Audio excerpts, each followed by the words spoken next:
Oke, assalamualaikum warahmatullahi wabarakatuh. Ya, oke, assalamualaikum warahmatullahi wabarakatuh. Selamat pagi jelang siang, tapi kita bilang selamat pagi aja kepada teman-teman sahabat Suci Wijayanti Official. Selamat datang di Suci Wijayanti Official. Kita udah telat sebenarnya ya, telat 26 menit. Ya, biasa mama-mama diemin dede bayi dulu ya, maaf ya untuk narasumber dan teman-teman yang sudah menunggu di kegiatan batik tak kita yang ketujuh. Dan tema kita pada pagi hari ini adalah batik budaya lokal yang wajib kita lestarikan. Nah, batik budaya lokal yang wajib kita lestarikan ya. Halo teman-teman, Dewi Ciwo. Oke. Halo Mbak Dewi, panggil Mbak ya. Dia Madia Puspita. Halo Mbak Dia. Rasid Rasid Rida. Nah, dipanggilnya Kak Rasid ya. Panggil Kak Rasid. Ya, oke. Mbak Firda, ini tim saya ya, Mbak Firda. Manajer Suci Wijayanti Official itu Mbak Firda. Jadi kalau ada firda.mb, nah, dia manajer saya ya. Halo Mbak Arum. Wow, sebentar lagi kita bergabung ya Mbak Arum. Mbak Dia Puspita, Mbak Dia Madia Puspita, waalaikumsalam warahmatullahi wabarakatuh. Terima kasih Batik. Halo Museum Batik Indonesia ini ya pasti. Asri Nufus, halo. Mbak Dewi Ciwo, salam. Hai Mbak, salam kenal kembali. Oke, di sini baru 6 orang yang bergabung dan kita juga live di YouTube Suci Wijayanti Official. Segera kita ajak bergabung narasumber kita pada pagi hari ini adalah Ibu Archanela Yudi Aprianingrum. Wah, saya sudah lancar nih, menyebut namanya Ibu Mbak Ningrum, Mbak Arum, Mbak Ningrum. Ningrum mah kakak saya. Mbak Arum, oke. Pamong budaya ahli muda. Nah ini kita akan belajar banyak lagi dari Mbak Arum nih pada pagi hari ini. Lalu narasumber kita juga ada Mbak Asri Hayati Nufus. Oke, dari Museum Batik Indonesia. Oke, halo sahabat museum juga, silahkan bergabung di Suci Wijayanti Official. Kita sama-sama belajar di sini, yang pastinya belajar untuk melestarikan, bukan untuk belajar melestarikan, tapi belajar tentang batik dalam rangka melestarikan batik sebagai budaya Indonesia di acara Batik Tak di Suci Wijayanti Official. Oke, yuk kita undang Mbak Arum dan dipanggilnya Mbak Asri. Oke, panggilnya Mbak Asri. Mbak Arum dan Mbak Asri kita ajak untuk bergabung di Suci Wijayanti Official, berbagi berbagai informasi seputar batik. Oke. Halo Mbak Asri. Halo Mbak Arum. Ketemu lagi. Halo, Mudah-mudahan nggak bosan nih. ketemu lagi. Oke. Mbak Arum nggak bosan kan Mbak diundang saya? Enggak, Enggak, edukasi teman-teman. Oke. Mbak, seneng dong, seneng banget pasti. oke, terima kasih Mbak Arum. Mbak Asri, halo Mbak Asri. Dipanggilnya Mbak Asri Halo, Mbak atau Cici. dipanggilnya? Biasanya sih dipanggilnya Aci ya, Mbak. Oh, Iya. oke. Kalau saya Uci dipanggilnya. Oke, Mbak Aci. Mbak Aci dari Museum Batik Indonesia. Oke. Di sini juga sudah bergabung sahabat museum bersama Suci Wijaya Official di sini. Oke, Mbak Arum dan Mbak Aci, tema kita pada pagi hari ini adalah batik budaya lokal yang wajib kita lestarikan nih, yang wajib kita lestarikan.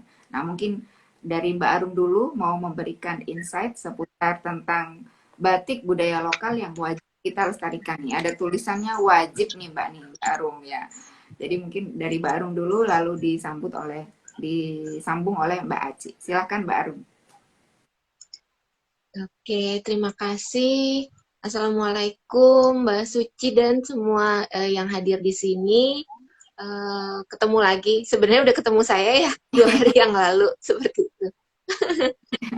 Kenapa ya batik perlu dilestarikan? Iya, karena jelas ya batik itu adalah warisan budaya yang dimiliki bangsa Indonesia yang diwariskan secara turun-temurun dari generasi ke generasi. Ya, kita sebagai generasi sekarang punya kewajiban untuk meneruskan lagi ke generasi setelah kita gitu, generasi selanjutnya.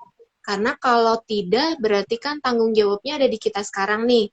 Kalau sampai putus, nah berarti ya nanti kita akan mengukir sejarah juga gitu bahwa di generasi kita lah batik itu akan punah gitu. Jadi ya tentu saja kalau kita nggak mau muncul di dalam sejarah bahwa karena generasi kita batik punah, ya kita berkewajiban untuk meneruskan. Mungkin itu Mbak Suci. Ya, siap, Mbak Arum. Terima kasih. Jadi memang wajib dilestarikan untuk melanjutkan eh, apa budaya ini kepada generasi selanjutnya biar tidak punah ya. Nah, oke, mungkin dari Mbak Aci. Mbak Aci boleh di-sharing insight-nya tentang batik budaya lokal yang wajib dilestarikan. Silakan Mbak Aci. Eh, Mungkin untuk batik sendiri sebenarnya kan memang sudah ada sejak lama ya, Mbak Arum dan Mbak Suci. Bukan bukan sesuatu yang baru gitu. Mbak Arum juga sudah sempat menyebutkan di Batik Talk sebelumnya bahwa ini tuh usianya sudah ratusan tahun. Bahkan sekitar tahun 1850-an disebutkan bahwa batik itu akan punah gitu. Nah, karena usianya sih yang sudah sangat lama gitu dan tradisinya juga sudah turun menurun dari ratusan tahun yang lalu, ini pasti menjadi sesuatu yang perlu kita lestarikan gitu. Dan budaya ini juga dan batik ini menjadi identitas kalau secara keseluruhan Indonesia, kalau secara daerah ya identitas daerah masing-masing gitu. Nanti mungkin kita akan menyebutkan mengenai bagaimana batik menjadi identitas setiap daerahnya gitu. Jadi Oke, wajib kita lestarikan. oke. Jadi memang menurut Mbak Aci, aku enaknya kayaknya Kak gitu. Boleh ya? Boleh, boleh banget. Oke. Jadi Adik juga boleh. oke. Oke, jadi menurut Kak Aci ini memang batik memang sudah ada sejak lama, bahkan sudah ratusan tahun yang lalu. Juga memang saya sebutkan juga semalam ya dari informasi dari Mbak Arum bahwa dari tahun 1850-an ada yang menulis bahwa batik akan punah dan ternyata sampai sekarang ini tidak terbukti gitu. Apalagi prediksi yang 10 tahun akan datang gitu. Jadi insya Allah mudah-mudahan dengan adanya kegiatan yang seperti ini batik akan terus lestari dan diminati oleh generasi muda. Dan juga menurut Kak Aci, insight dari Kak Aci, batik sebagai identitas daerah masing-masing yang akan dipaparkan sebentar lagi katanya Kak Aci. Oke, saya ini penasaran nih, penasaran. Oh ya, untuk teman-teman yang suci ujian artifisial yang sudah hadir, jangan kemana-mana, jangan pergi atau beranjak dari kegiatan kita pada pagi hari ini, karena yang aktif dan yang bertanya dan dipilih oleh narasumber kita pertanyaannya yang terbaik akan mendapatkan hadiah bingkisan dari Suci Wijayanti Official ataupun dari Batik Sakera. Nah, yang beruntung mudah-mudahan ada beruntung ya. Semuanya pasti beruntung, mungkin hanya pagi ini akan ada salah satu yang paling beruntung yang dipilih oleh narasumber. Siapkan pertanyaan teman-teman kepada narasumber yang terpilih, ditunggu bingkisannya dari Suci Wijayanti atau dari Batik Sakera. Juga untuk para narasumber akan mendapatkan bingkisan dari Batik Sakera insya Allah. Mohon ditunggu. Nah, oke. Selanjutnya, selanjutnya saya ingin bertanya kepada penasaran nih dari informasi dari Mbak Kak Aci nih, batik sebagai identitas daerah masing-masing. Itu gimana tuh, Kak Aci? Jadi seperti yang kita tahu ya, maksudnya sampai sekarang pun kalau kita berbicara batik, rata-rata akan merujuk ke beberapa daerah. Seperti kalau kota batik, pasti kita langsung berpikir Yogyakarta gitu, atau Surakarta, Pekalongan, Lasem, Madura gitu. Itu 5 daerah kota pembatik yang terbesar ya. Tapi ternyata untuk daerah-daerah lain pun mereka juga punya ciri khas batiknya masing-masing gitu. Kayak misalnya untuk Madura sendiri lebih terkenal dengan warna merah coklat kemerahannya dan warna-warnanya juga tegas gitu. Jadi memang jadi batik setiap daerah itu memiliki ragam hiasnya dan ini dipengaruhi oleh letak geografisnya dari wilayahnya, kemudian sifat dan tata apa ya sistem mata pencahariannya. Kalau wilayah Madura seperti pesisir berarti akan banyak motif-motif yang motifnya seperti hewan laut atau semacamnya. Kemudian juga kepercayaan dan adat istiadat juga sangat berpengaruh terhadap ragam dari batiknya sendiri dan alam sekitar termasuk flora dan fauna. Jadi apa ya batik itu akan ragam hiasnya itu akan menyesuaikan dengan daerahnya masing-masing. Lasem sendiri kan karena disebut Tiongkok kecil juga karena memang wilayahnya juga dulu memang sampai sekarang pun banyak orang Tionghoa dan kebudayaannya juga dan warna batiknya menjadi akulturasi dari beberapa budaya tersebut gitu. Jadi memang setiap daerah punya ciri khasnya masing-masing. Oke, nah jadi memang batik bisa menjadi sebuah identitas dari sebuah daerah ya dan karakter dari sebuah daerah.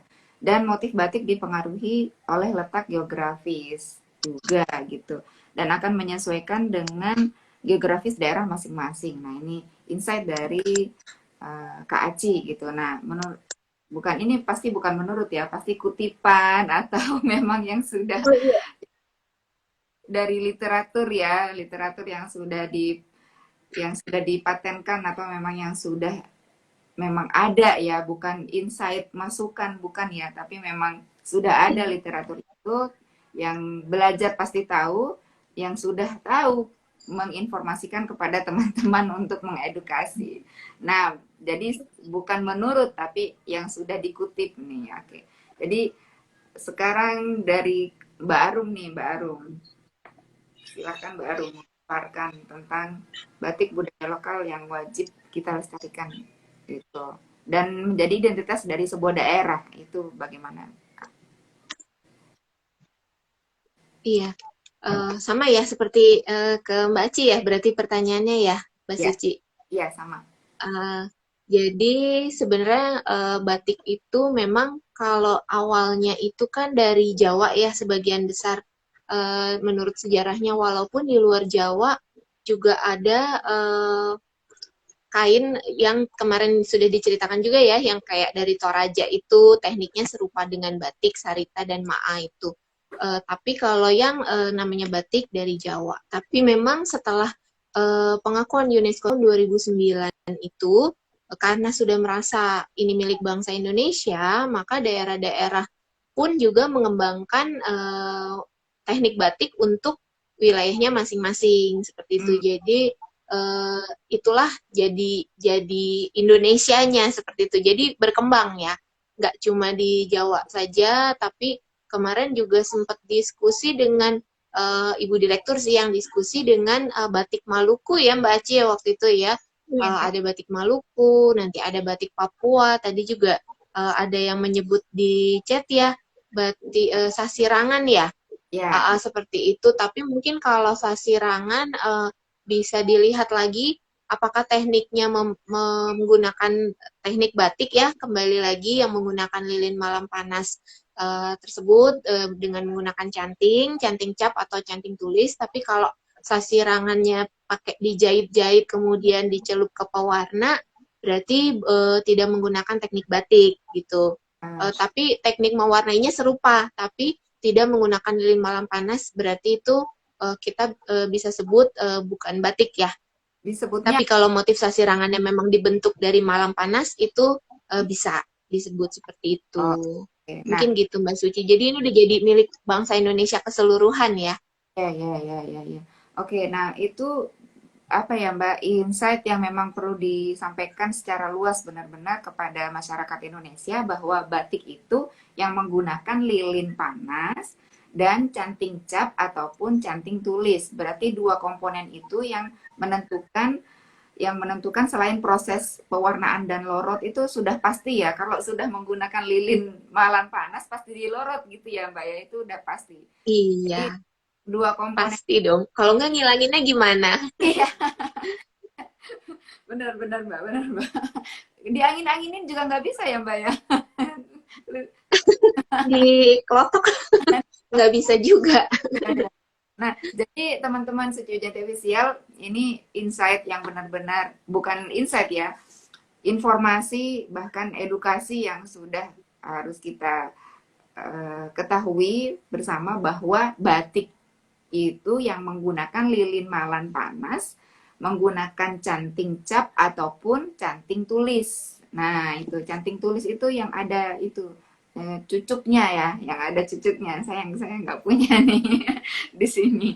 Nah, itu ya. Jadi kalau yang menggunakan di lilit-lilit pakai benang gitu. Jadi ada juga yang ekoprint juga bilangnya batik gitu, Mbak, batik ekoprint katanya gitu. Saya berpikir kadang batik ekoprint dari mana batiknya gitu saya jadi berpikir juga ya. Nah, ini yang sudah benar-benar sudah dipatenkan secara internasional ya teman-teman, batik itu yang menggunakan lilin malan panas dengan menggunakan alat canting cap ataupun canting tulis. Nah, dua komponen itu yang menentukan bahwa kain itu adalah batik atau bukan batik. Nah, oke, terima kasih banyak nih Mbak Arum, informasinya benar-benar sudah membuat kita tersadarkan ya. Bahkan keraguan saya itu juga terjawab, akhirnya saya mantap gitu ya. Terima kasih banyak. Oke. Iya. Mbak Ya, Suci sedikit menambahkan, bukan silakan. dipatenkan ya. Kalau paten kan nanti hak Oh, paten lain lagi. oke. Tetapi itulah yang tertulis di dokumen UNESCO yang kita ajukan sendiri gitu. Jadi Oh, memang bangsa Indonesia sendiri yang mengajukan ke UNESCO, dan setelah itu sekarang juga bisa dicari SNI batik ada gitu. Jadi di dalam SNI batik itu Standar Nasional Indonesia, batik itu ya definisinya itu gitu. Di KBBI pun sama gitu. Jadi referensi kita valid ya, pengajuan kita kepada UNESCO SNI batik seperti itu. oh, oke. Jadi SNI batik batik yang sudah berstandar skala nasional juga bisa dibilang sudah diakui ya, diakui eh, level internasional yang bahwa batik itu yang dua komponen itu ya, dua komponen itu Ya. yang menggunakan lilin malan panas juga menggunakan canting cap ataupun tulis. Nah, itu ya teman-teman definisi dari batik itu. Jadi kalau yang di apa ya di internet itu ya batik yang dari amba titik-titik-titik itu mungkin definisi ya Mbak ya, definisi dari batik itu sendiri definisinya, tapi Nah, yang itu Mbak Aci tuh. oke, ayo Mbak Yang gimana. biasa jelasin Mbak Aci tuh kalau sejarah dari zaman prasasti tuh. Karena Mbak Aci tuh yang bisa baca prasasti, Mbak. Aku nggak bisa. Saya suka ini, saya suka, ayo Mbak Aci cerita Mbak cerita gimana nih dari batik Cerita yang apa dari nih? Jawa. Oh, Oke, dari yang ini aku bercerita mengenai sejarah batik nih. ya boleh Mbak. Jadi sampai sekarang pun masih ini ya, masih dilakukan kajian mengenai kapan sebenarnya batik itu sudah ada. Kalau kata batik sendiri baru muncul di abad ke-16. Itu pun tadinya bukan dari dokumen Indonesia ya, tapi dari dokumen Belanda, Bill of Landing. Jadi itu nota perdagangan yang nota perdagangan sebuah kapal yang berlayar dari Batavia ke Bengkulu, Sumatera. Jadi di situ tertulis batik gitu. Nah, ternyata di abad ke-16 juga di Babad Sengkala beberapa tahun setelahnya baru muncul kata hambatik.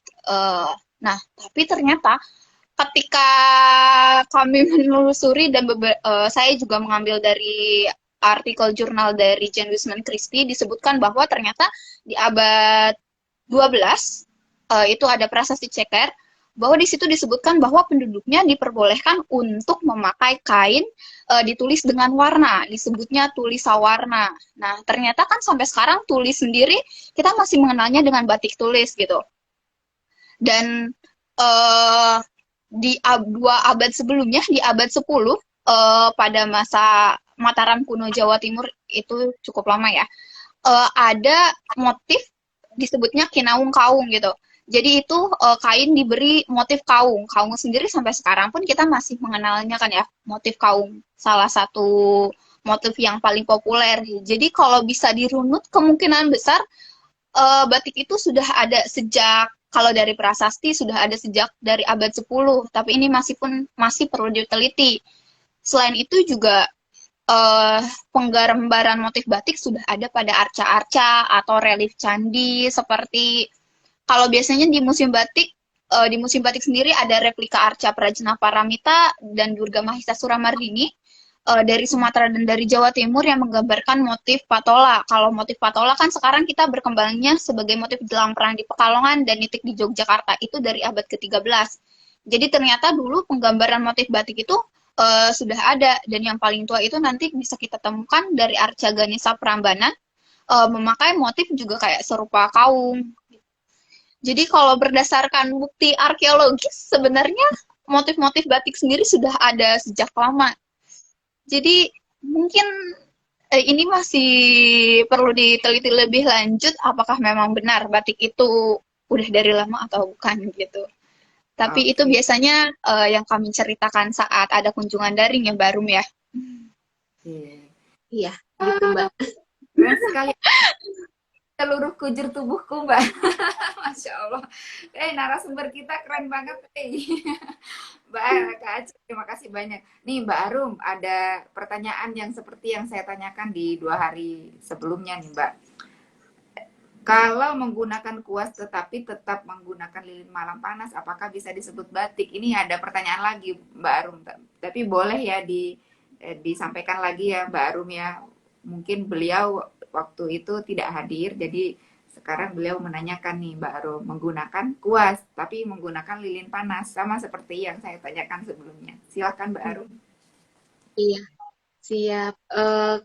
Kalau kemarin sudah kita bahas ya, kalau sesuai dengan SNI Batik, nih saya sambil nyontek SNI 0239 2014, itu istilah batik definisinya adalah kerajinan tangan sebagai hasil pewarnaan secara perintangan menggunakan malam dalam kurung lilin batik panas sebagai perintang warna dengan alat utama pelekat lilin batik berupa canting tulis dan atau canting cap untuk membentuk motif tertentu yang memiliki makna.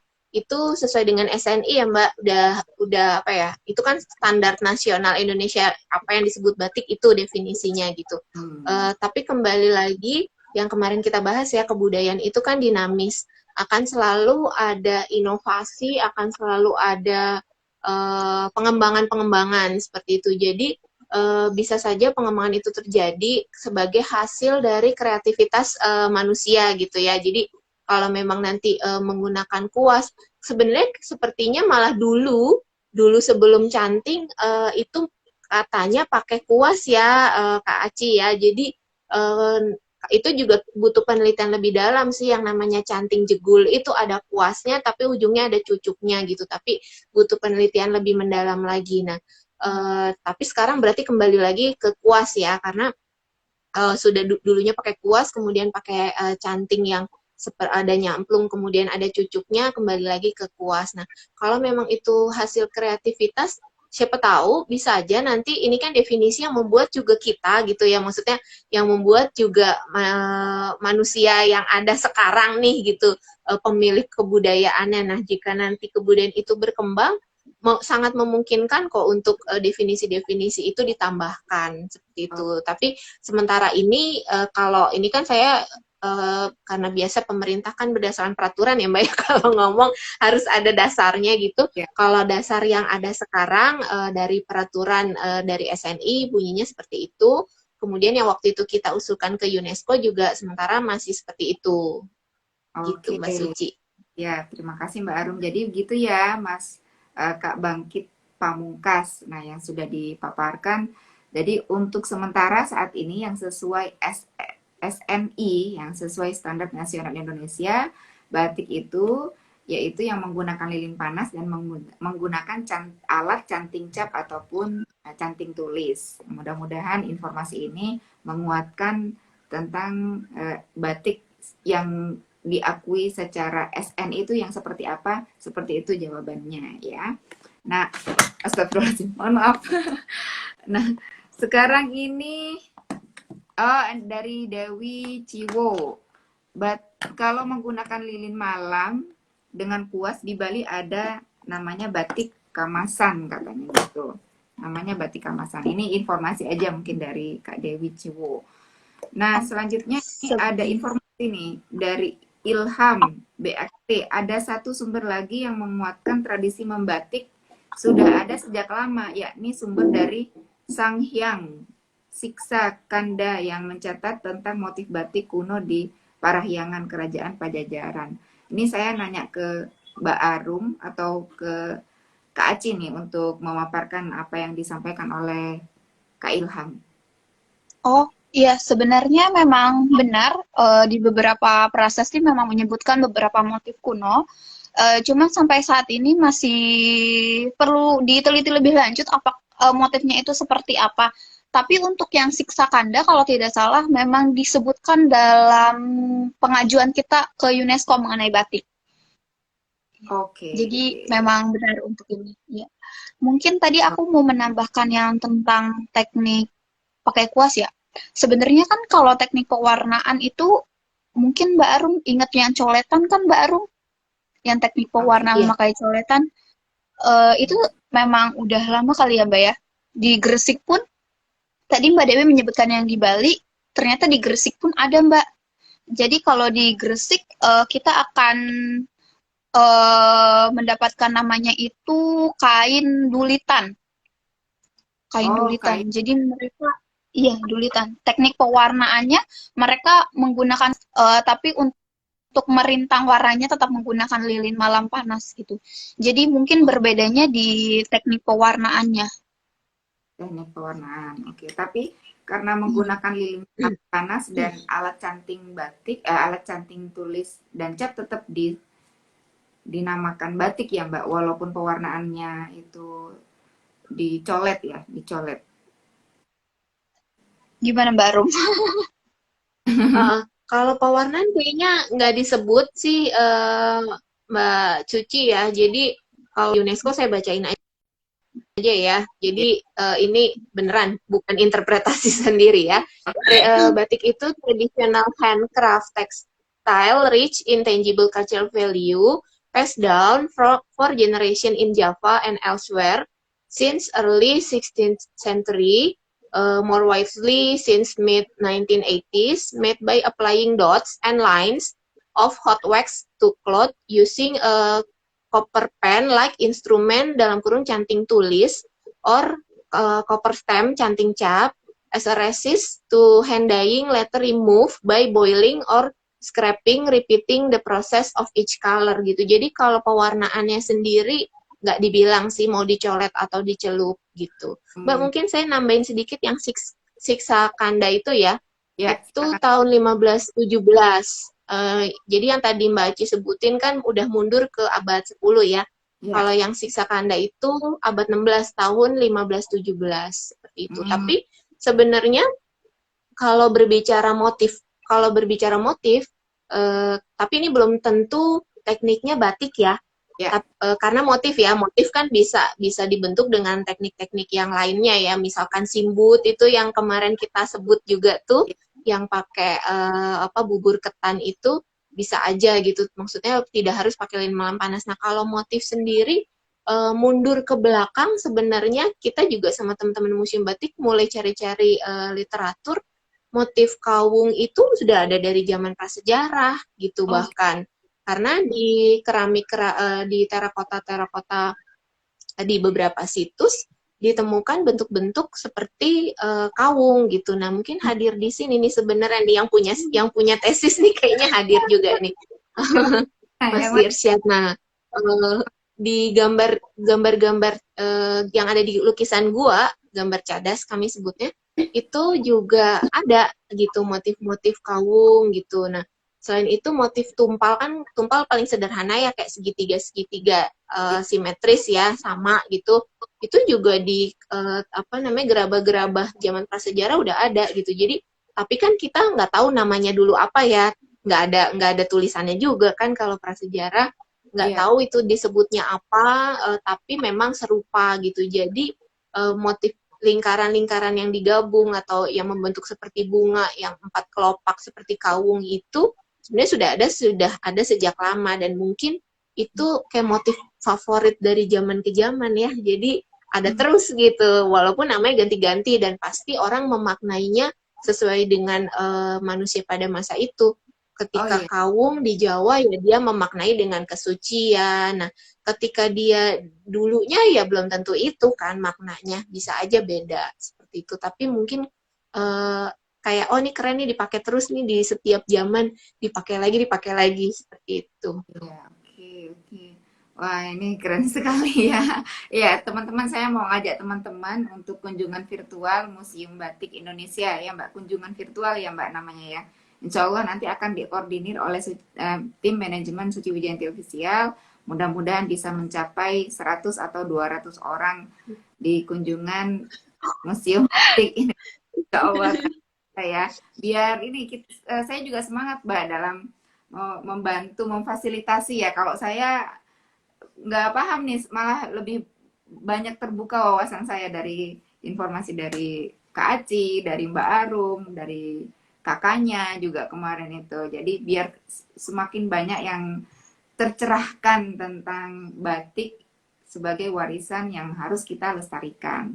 Nah, sesuai tema kita, batik budaya lokal yang wajib kita lestarikan. Dan setiap daerah itu kan mempunyai teknik-teknik yang berbeda, motif-motif yang berbeda gitu, Kak. Sesuai dengan letak geografis, mungkin yang sudah disampaikan Kak Aci. Sesuai dengan karakteristik dari sebuah daerah itu sendiri ya, Kak ya. Jadi selain yang mendominasi, selain dari letak geografis, juga karakteristik masyarakat bisa mempengaruhi nggak untuk terbentuknya sebuah motif, walaupun itu motif yang baru-baru seperti yang tadi malam ya, narasumber kita dari Malang gitu. Ada motif yang dia lihat dari apa ya, kekayaan alam, dari kekayaan budaya, dia ambil satu simbol terus dijadikan sebuah motif gitu.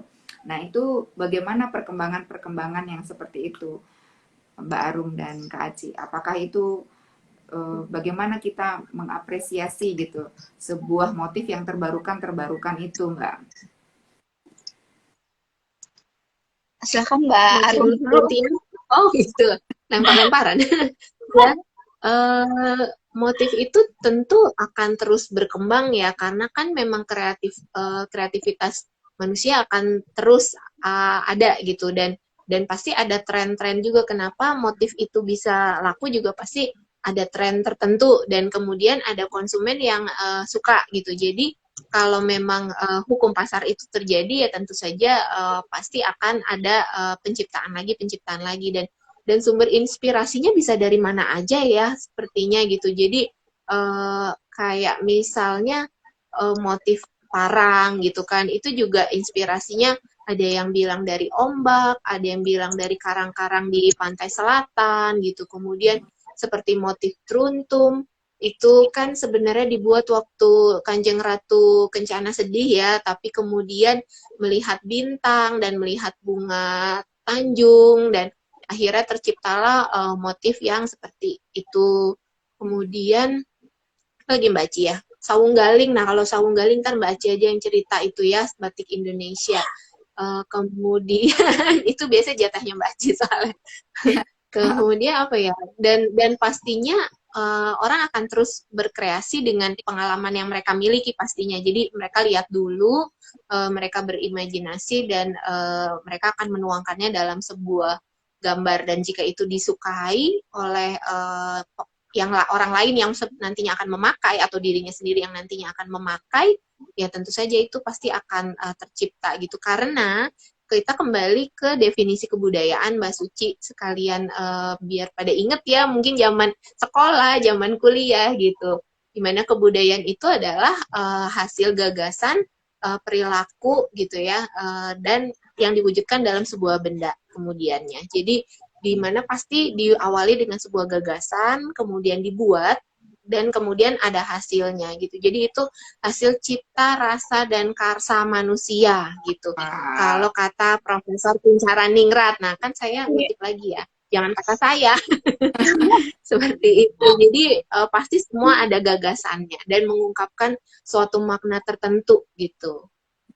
Gitu, Kalau Mbak kutipan dari Suci. orang arkeolog itu valid ya. Kutipan dari seorang arkeolog. Jadi kutipannya itu bukan Baca keyword, buku duluan aja sih, Mbak. baca buku yang terdahulu ya, Masya Allah. Disampaikan di akan datang di zaman sekarang gitu. Akhirnya orang itu tercerahkan gitu. Nah, tapi nggak harus jadi arkeolog ya Mbak ya untuk mengetahui zaman dahulu. Apa harus jadi arkeolog Mbak? Ilmunya ada di sana ya. Dong. Ya dong, semua harus tahu masa lalu dong, Mbak. Kan kita ada sekarang karena ada masa lalu. Kalau nggak ada masa lalu, kita nggak tahu nih akan jadi apa. Iya kan? Iya, iya, iya. Oke. Nah, ini Mbak ada yang mau ditambahkan mungkin dari Kak Aci, silakan. Aku mungkin mau menambahkan meskipun perkembangan motif sangat dinamis ya, tapi masyarakat pun masih memegang apa ya, memegang tradisi kali ya Mbak. Jadi motif-motif lama pun biasanya memang mereka kreasikan, tapi tidak meninggalkan motif yang dulu gitu. Biasanya sih seperti itu. Kayak motif kaung kan sebenarnya kita tahu bentuknya ya yang overlapping gitu, tapi kemudian berkembang ada tambahan isen-isennya atau isiannya, kemudian latarnya juga berkembang gitu kan. Terus untuk motif yang berdasarkan letak nih, jadi memang masyarakat biasanya mereka mengadaptasi dari apa yang ada di sekitarnya. Contohnya di Banyumas ada Sungai Serayu kan ya Mbak ya. Jadi ternyata masyarakat Banyumas sendiri mengambil Sungai Serayu itu menjadi motif batik. Motif batiknya motif Sungai Serayu, jadi bentuknya zigzag gitu.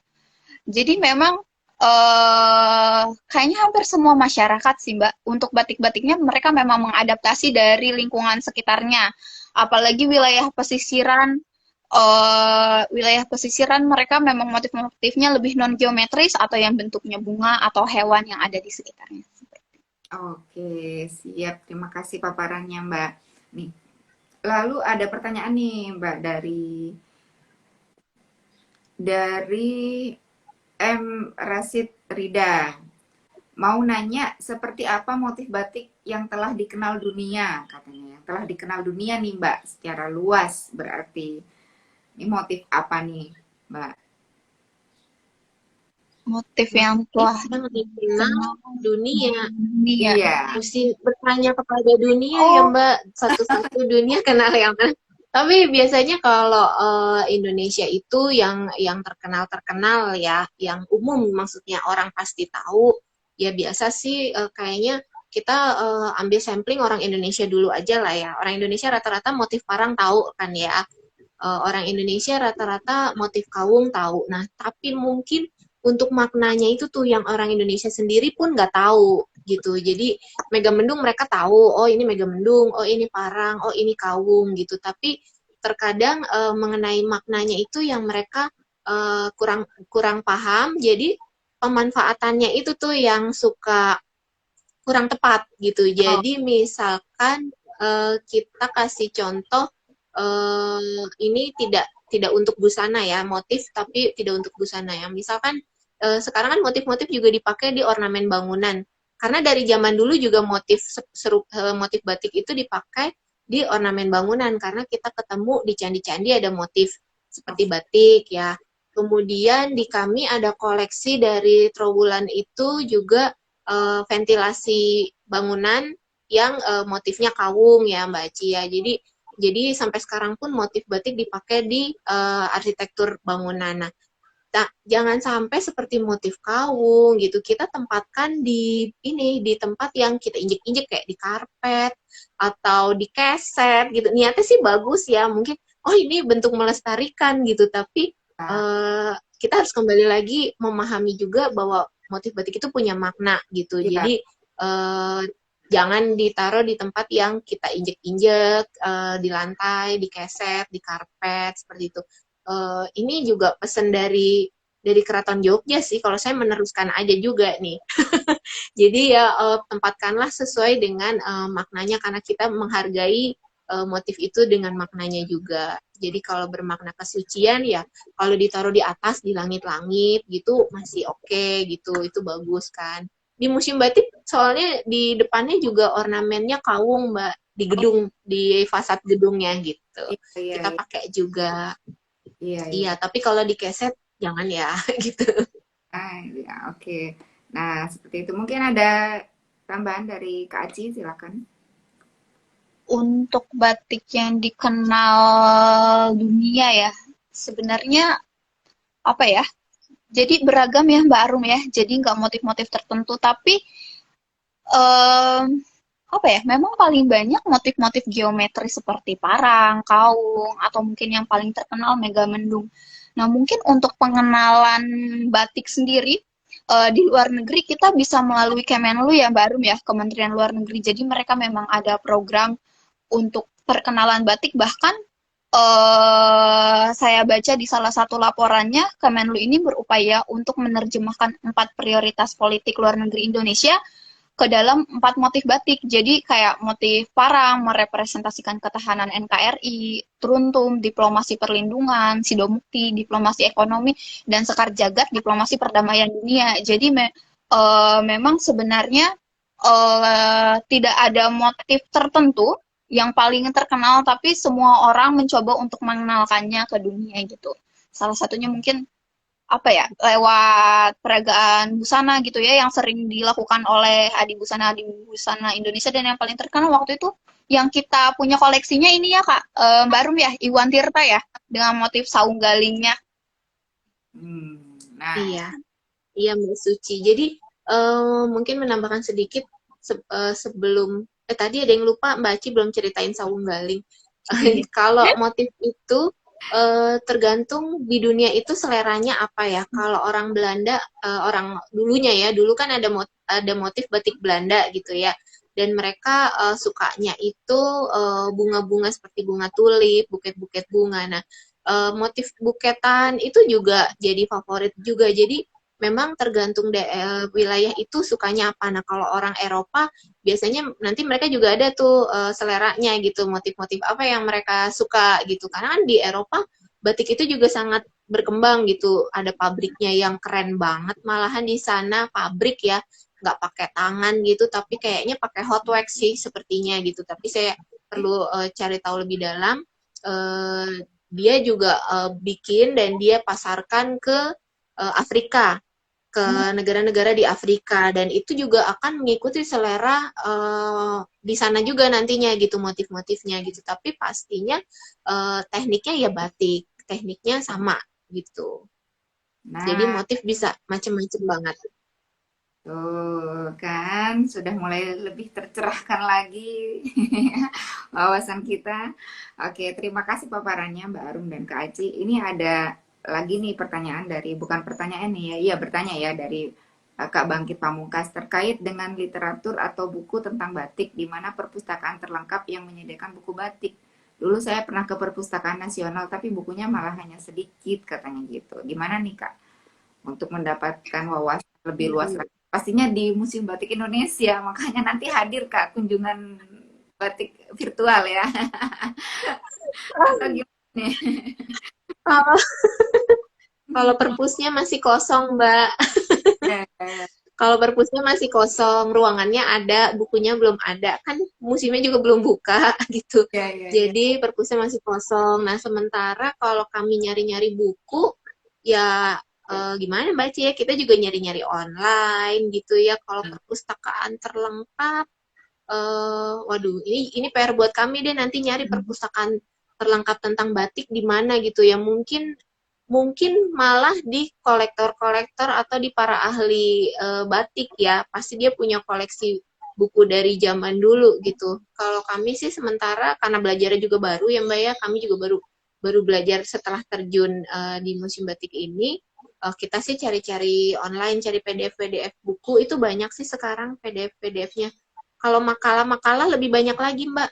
Ini Mbak Aci kerjaannya ngirim makalah mulu ke saya, Mbak, baca ini, baca ini. Yang ini belum selesai dibaca, Mbak, udah ngirim lagi gitu kan. Yang ini belum selesai ngirim lagi. Jadi dapat dari mana tuh Mbak Aci? Biasanya kalau untuk buku online, mungkin selain di Perpustakaan Nasional, kalau nggak bisa ke Perpustakaan Nasionalnya, bisa download di iPusnas. Ini saya nggak promosi aplikasi Perpustakaan Nasional nih. Jadi di iPusnas memang ada beberapa buku mengenai batik, seperti batik pesisiran, kemudian ada batik Madura, batik Yogyakarta, itu lumayan sih sekitar 9 atau 10 kali ya.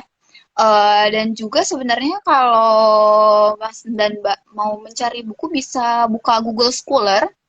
Biasanya kalau kita masukin keywordnya batik itu udah akan muncul banyak sekali jurnal. Ya, Dan jurnalnya oke-oke sebenarnya. Jadi kita mulai dari jurnal dulu aja kali ya, yang paling banyak sumbernya. Kalau buku memang banyak di kolektor atau mungkin nanti Museum Batik bisa menjadi salah satu ini kali ya Mbak Rum ya, perpustakaan yang mengoleksi buku batik. Jadi masyarakat umum bisa mengaksesnya gitu. Iya, pelan-pelan tapi ya.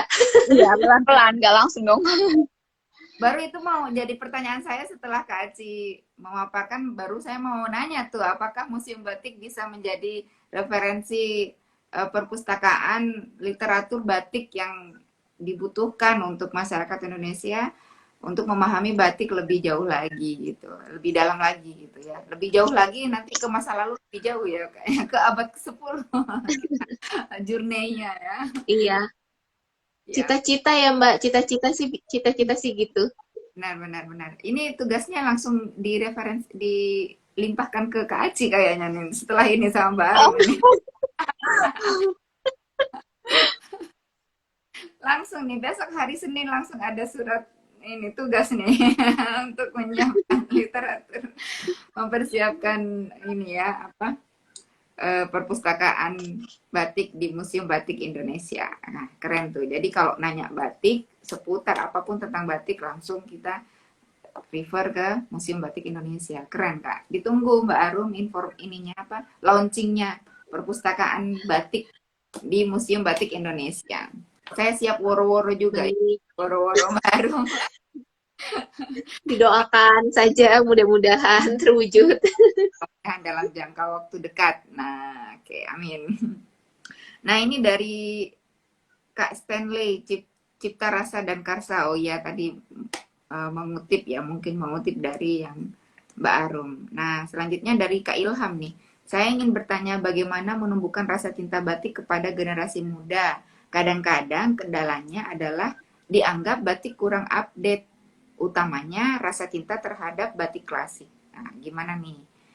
Mbak Arum mungkin atau Mbak Kak Aci duluan. Aci boleh duluan? Sebagai generasi yang lebih muda dikit. Dikit ya? Dikit loh. Oke, sebenarnya untuk menumbuhkan rasa cinta batik ya, kita sendiri kemarin baru mengadakan ini ya, Mbak Arum ya, ngobrol santai batik dan keseharian anak muda. Jadi mengundang Radi Nindra.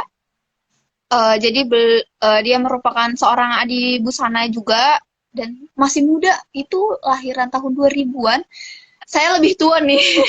Jadi masih kuliah. Terus satu lagi dari Remaja Nusantara, sebuah komunitas. Jadi mereka memang yang bertujuan untuk menumbuhkan menumbuhkan rasa cinta terhadap kain tradisional untuk anak-anak muda. Jadi mereka itu mulai, salah satu narasumbernya ada Siva. Jadi dia ternyata sudah memakai ini kain batik yang dijadikan sebagai kain bawahan, nggak dipotong-potong literally Mbak. Jadi setiap hari dia akan selalu memakai kain batik mau entah itu ke pasar mungkin, ke mall, atau bahkan kuliah. Lalu Radinindra sendiri juga dia juga selalu memakai kain batik entah dijadikan selendang atau kain bawahan. Tapi dari mereka sendiri apa ya? Mereka jadi ternyata banyak sekali Mbak yang memang sudah apa ya? Anak muda yang memang cinta kepada batik dan mungkin masih belum tersasar ya. Masih belum anak-anak muda itu belum tahu sebenarnya batik itu seperti apa. Dan untuk kepada batik klasik sebenarnya ini tergantung dengan ini ya Mbak ya. Mungkin kalau batik klasik lebih apa ya? Lebih maksudnya kadang stigmanya tuh kayak lebih emang kurang update, tapi sebenarnya dibanding batik klasik ada juga kayak batik-batik pesisiran yang mungkin kalau anak muda mungkin ya mungkin anak muda lebih tertarik karena warnanya, ragam hiasnya lebih banyak. Tapi ini kan tergantung selera masing-masing gitu. Apakah dia suka yang cerah-cerah atau yang apa ya, tone-nya warna coklat-coklat gitu.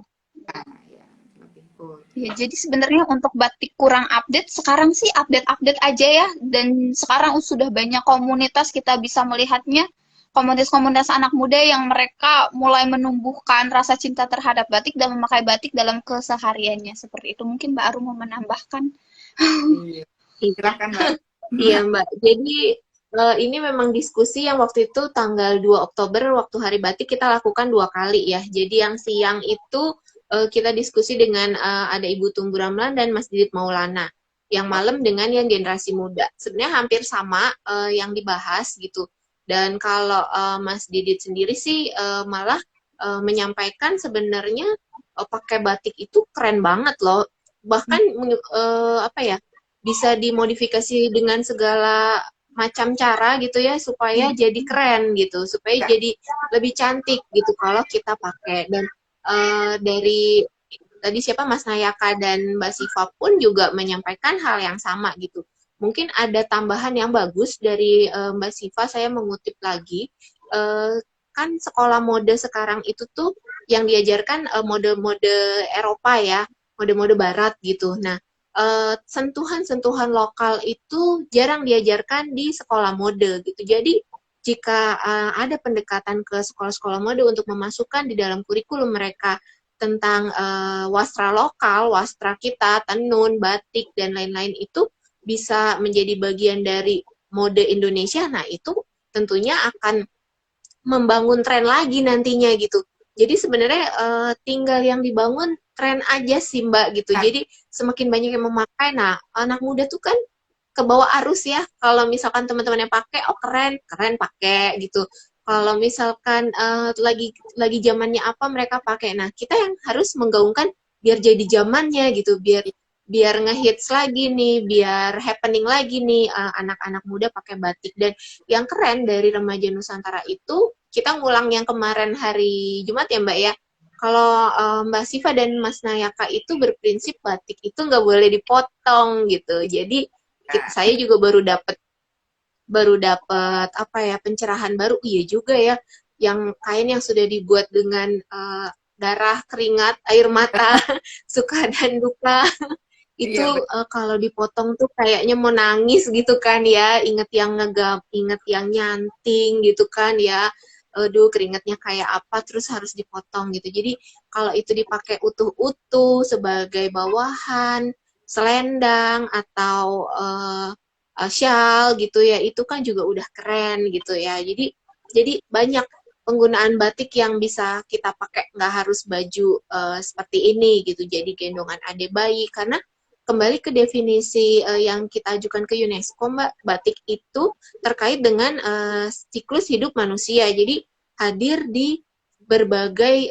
masa dalam pembabakan hidup manusia, mulai dari bayi, dari digendong, bedong, segala macam itu udah pakai batik. Terus upacara-upacara juga pasti ada batik ini untuk upacara apa, batik ini untuk upacara apa, dari 7 bulan, dari belum lahir ya bahkan gitu. Kemudian untuk pengantin juga batiknya apa, orang tua pengantin lagi batiknya apa, Ya. Kemudian batik lagi untuk orang sakit, ya kan ada batik motif tambal seperti itu. Jadi Oh, eh, kayaknya tinggal dibuat tren aja sih gitu. Jadi di mana generasi muda itu memang harus mengenal dulu, dia akan mencintai, kemudian akan membangun tren seperti itu. oke, insya Allah nih Kak, saya apa turut menggencarkan gerakan hashtag pakai batik tulis, tapi saya hashtagnya pakai batik tulis Kak.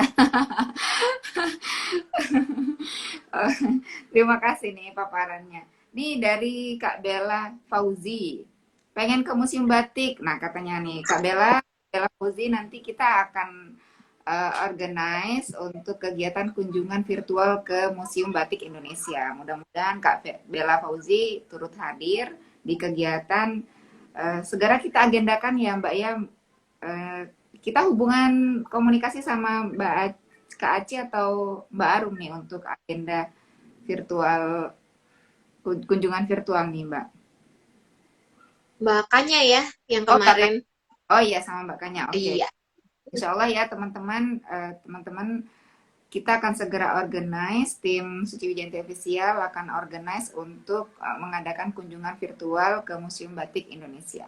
Nah, selanjutnya ada pertanyaan dua lagi dari Mas Ilham untuk sumber bacaan. Oh, bukan pertanyaan, informasi saja. Untuk sumber bacaan batik di era Hindia Belanda bisa dicari di delper.netter, betul katanya tuh di situ. Oke, terima kasih Kak Ilham. Lalu dari M. Rasid Rida, untuk kita generasi muda, bagaimana Kak supaya terus termotivasi untuk melestarikan budaya kita ini? Bagaimana nih Kak? Biar kita supaya terus termotivasi. Iya. Jadi batik itu katanya kan selalu disebutnya katanya ya identitas bangsa Indonesia gitu. Iya. Buktinya mana gitu? Kalau misalkan memang itu identitas, ya dipakai gitu. Ah, Jadi ya pakai batik setiap hari. Kalau cuman disimpan di lemari, apakah itu identitas gitu? Kalau cuman dipajang, ya itu juga sekali-sekali jadi hiasan dinding atau apa.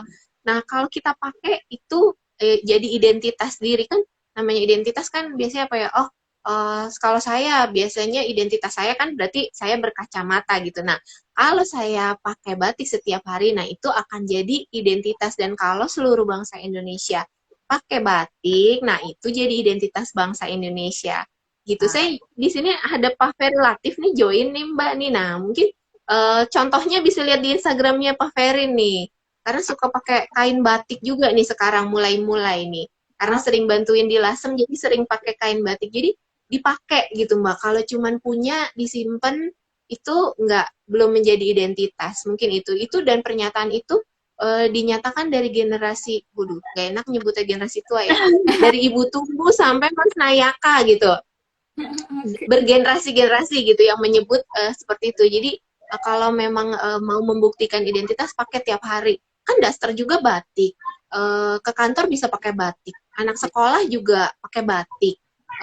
Kemana aja kondangan juga pakai batik. Jadi kemana aja bisa dipakai seperti itu. Nah, kira ada tambahan nih? Dari yang terkecil kali ya. Iya. Jadi kita harus kenal dulu ya sebelum itu. Tak kenal maka tak sayang. Jadi kenal batik itu seperti apa, ternyata memang udah lama gitu budaya kita yang kalau pas di masa kita hilang, kita mengukir sejarah yang baru ya, menghilangkan budaya batik gitu dan nanti akan dipertanyakan di generasi selanjutnya, loh kok bisa hilang gitu? Kenapa? Mereka jadinya cuma tahu dari buku-buku sejarah atau gambar-gambar digital terkait batik gitu. Dari kenal, cinta, terus pakai. Nah, dipakai setiap hari ini paling yang terkecil kan kita selalu pakai masker ya. Dimulai dari Ah, pakai masker batik aja, jadi nggak masalah gitu. Nggak harus selalu pakai kain bawahannya, kain panjang ini. Tapi dari maskernya aja, asal masker batik ya, masker batiknya asli ya. Entah tulis atau cap atau kombinasi gitu nggak masalah. Gitu sih. Jadi dari kenal, cinta, terus pakai. Pakainya setiap hari ya, Kak Arum dan Mbak Suci. oke, nah jadi gitu ya Kak Rasid, saya panggilnya Kak Rasid aja. Biar terus termotivasi, makanya dipakai gitu, pakai batik ya. Jadi minimal pakai masker batik, walau kalau nggak ada kain panjang batik tulis ataupun batik cap gitu. Saya juga ingin menyapa Pak Ferry underscore Latif. Boleh dijelaskan Mbak, Pak Ferry? Mungkin karena Mbak Arum kenal kan menyebut nama beliau founder. Pak Ferry ini banyak membantu untuk waktu pengembangan teman-teman pembatik di Lasem. Oke. Seperti itu Hmm. mungkin penjelasannya. Jadi gimana ya? Saya cuma suka lihat, suka pakai kain batik nih sekarang gitu kalau foto-foto. Oke. Gitu, Mbak. Jadi mungkin bisa apa ya, melalui sosial media ya. Berarti yang bisa kita contoh adalah melalui sosial media, misalkan kita upload foto ganteng, foto cantik kita pakai batik kan, follower kita akan lihat, wah ternyata cantik juga ya, ganteng juga ya pakai batik. Ternyata yang seperti Mbak Siva bilang ya, Mbak Aci, ganti lampu dia naik-naik tangga, manjat-manjat ganti lampu aja pakai bawahan kain batik aja nggak masalah kok gitu, nggak mengganggu, nggak ribet gitu. Nah, kalau kita lihat teman-teman di sekitar kita pakai dan nyaman-nyaman aja dan tambah cantik tambah ganteng, kan tentunya akan mulai mencoba ya ikut-ikutan. Nah, di situ mungkin strateginya kita masuk gitu. Jadi memanfaatkan orang yang ikut-ikutan, yang lihat-lihat tren seperti itu. Jadi harus pandai-pandai membaca situasi dan tren pasar ya. Oke, Jadi siap. Mbak Suci bisa jualan nih. Kembali lagi. Jalan. Oke. Terima kasih Mbak. Nah Pak Ferry mudah-mudahan nanti berkenan untuk kita undang sharing tentang batik Lasem.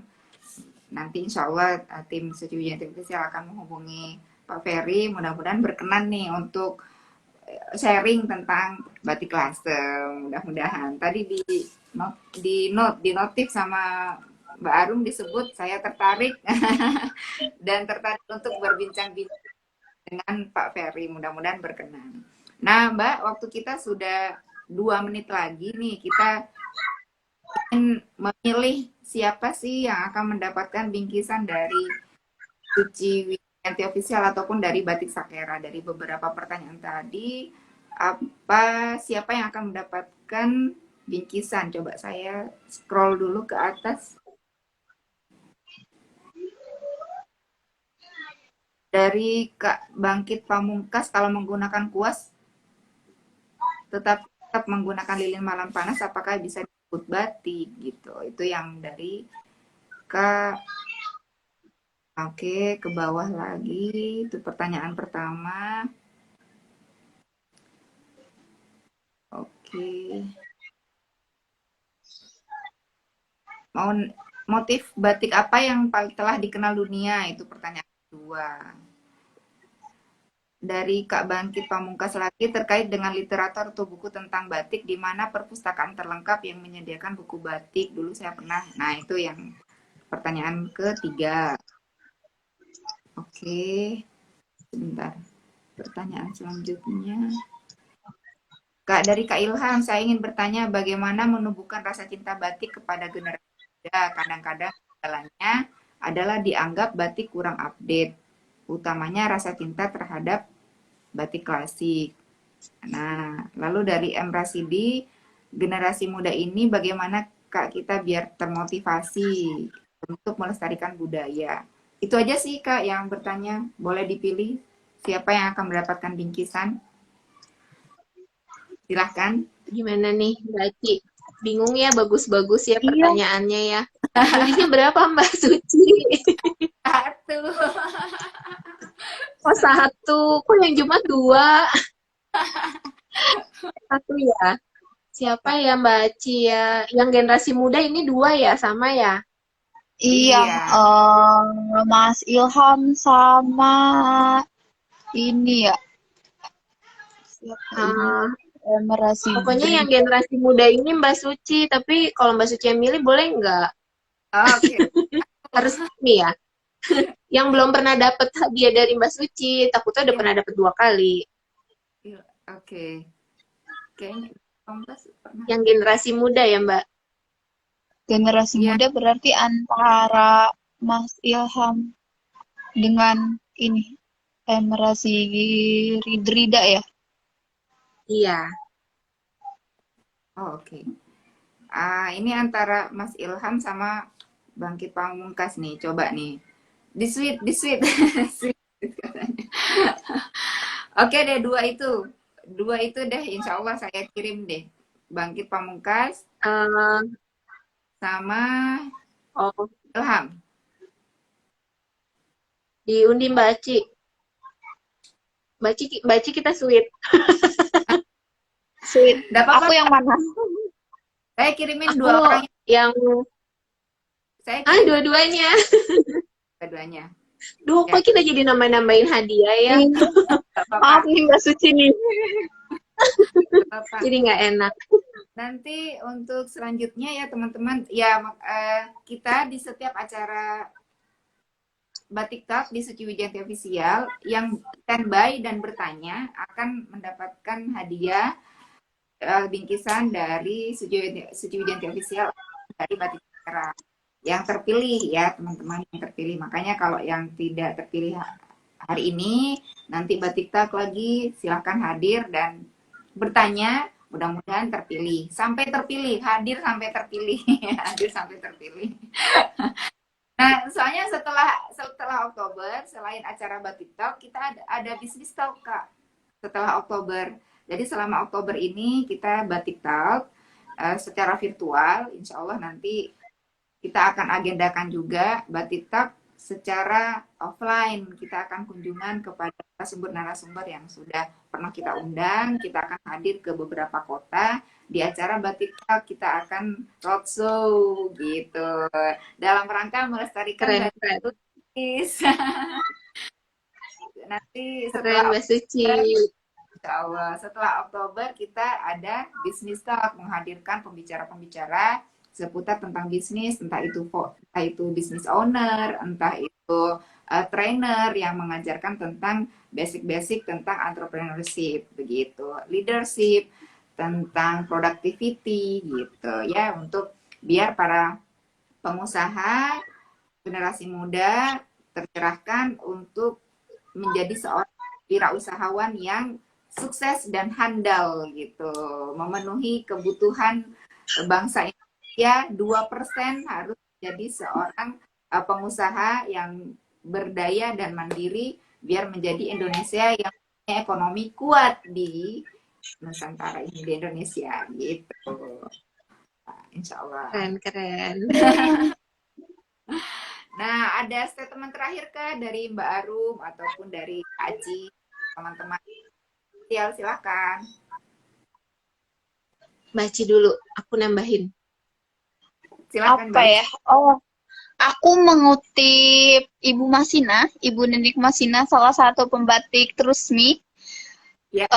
generasi keempat dari batik Bapak Masina. Beliau menyebutkan bahwa generasi muda harus melestarikan budaya nenek moyang agar tidak hilang di telan masa. Nah, batik ini merupakan salah satu warisan nenek moyang juga. Jangan sampai kita menjadi generasi yang mungkin mengukir sejarah menghilangkan gitu. Harusnya kita yang melestarikan bukan yang menghilangkan ya. Jadi untuk semuanya mau dari yang tua, muda sampai anak-anak, ayo kita sama-sama melestarikan batik dengan cara yang berbeda-beda tentunya. Semangat selalu. Silakan Mbak Arum. Silakan Mbak Arum. Iya, terima kasih Mbak Suci. Terima kasih sudah mengundang sampai 2 kali juga gitu. Mudah-mudahan ini nggak yang terakhir ya, boleh ada lagi gitu ya Mbak Suci, atau gantian kami yang undang Mbak Suci. Pesannya ini aja sih, kalau Museum Batik selalu menekankan edukasinya bahwa masyarakat itu harus mengenal apa itu batik gitu. Jadi kalau kita mengenal apa itu batik, kita tahu batik itu yang seperti tadi pertama kita diskusikan, yang menggunakan lilin malam panas gitu. Kemudian kemarin Jumat kita juga diskusi ada batik-batik yang dibuat tidak dengan teknik batik ya, atau tiruan yang kita sebut kain atau tekstil bermotif batik. Nah, kalau masyarakat semakin mengenal dan yang tadinya belum kenal dan biasa menggunakan kain motif batik yang print gitu. Nah, semakin mengenal batik dia akan mencari kepuasan lebih dan akan mencari batik cap, batik tulis, batik kombinasi yang dibuat dengan teknik batik yang sebenarnya. Jadi perlu mengenal biar semua orang bisa pakai batik dan kita mendukung pelestarian, mendukung para perajin batik untuk tetap eksis berkarya gitu. Jadi kembali lagi yang waktu hari Jumat kita bicarakan, ekosistem batiknya ini berjalan dari hulu sampai hilir. Jadi dari petani pewarnanya juga mendapat kehidupan, kemudian penjual pemasok kain mori, kemudian yang membuat malam, kemudian pembatiknya sendiri, kemudian semua sampai konsumennya. Jadi dari hulu sampai hilir itu semua mendukung pelestarian batik. Itu aja Mbak Suci. Aku ini udah terakhir belum? Aku punya pantun. Silakan. Apa nanti? Boleh. Oh, oke. Karena ini hari Minggu pergi ke kota. Foto sana sini maklum deh orang desa. Batik warisan budaya kebanggaan kita. Mari lestarikan untuk anak cucu bangsa. Terima kasih Mbak Suci. Kali pantun.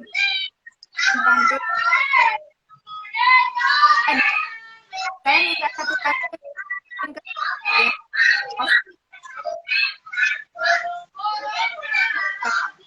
Satu pantun posting di sosial media. Oh siap, nanti saya WhatsApp ya Mbak. Ya, terima kasih. Agak nggak jelas dengernya. Oke. Kak Arum dan Kak Aci, waktunya Wiyanti Official, terima kasih. Baik, Wiyanti Official ada beberapa informasi, ada juga lomba di Suci Wiyanti Official diperpanjang sampai 18 Oktober akan mendapatkan kain batik tulis serta nanti bisa aja Suci Wiyanti, silahkan. Terima kasih banyak dalam gerak pelestarian batik tulis dalam rangka batik dan juga gerakan. Terima kasih semuanya, terima kasih Mbak Arum, terima kasih Kak Aci, mohon ditunggu bingkisan dari kami dari Batik Sakera. Dan untuk yang beruntung pada hari ini adalah Bangkit Pamungkas dan Mas Ilham, mohon ditunggu bingkisannya akan dikirim serentak di ke narasumber yang teman-teman yang beruntung yang bertanya dan terus standby. Terima kasih banyak, terus dukung acara Batik Tag dalam rangka melestarikan batik tulis Indonesia. Terima kasih, selamat siang. Terima kasih Mbak Suci. Selamat siang. Terima kasih semuanya.